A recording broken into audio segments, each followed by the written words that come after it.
السلام عليكم ورحمة الله وبركاته أعزائي المتابعين.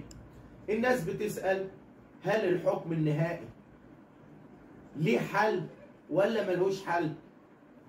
كل حاجة في الدنيا بإذن رب العالمين لها حل. المادة 18 من قانون العقوبات وضع حل للحكم النهائي. حكم النهائي استنزفت كل مراحل التقاضي وكل درجات التقاضي مررت بيها وخلاص اصبح الحكم بات ونهائي. بالنسبه لك انت ما خلاص ما فيش حل، لا فيه، بتعمل وقف تنفيذ امام المحامي العام وبتتواصل لحل مع المجنى عليه، وبيجي يقرر لك المجنى عليه بالتصالح ووقف تنفيذ العقوبه وبينتهي الحكم النهائي.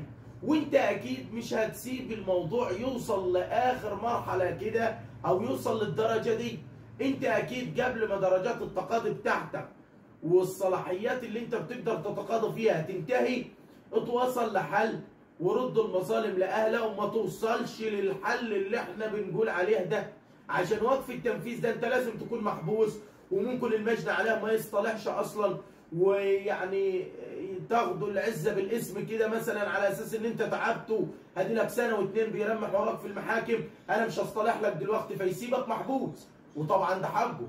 ولكن هو من ناحيه في حل، ايوه في حل انك بتعمل وقف تنفيذ، ولكن ما تضمنش الظروف ايه، ما لربما توصل للمرحله دي هتبقى انت محبوس يروح يزويك للمجنى عليه تعال اصطلح لي، لا مش هصطلح حتى لو ليا فلوس وعايز مش عايز، انا خلاص انا مرتاح ان انا هحبس، فكده انت هتبقى محبوس.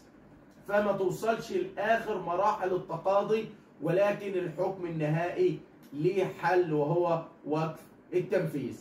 انتظرونا في فيديو جديد ومعلومه جديده.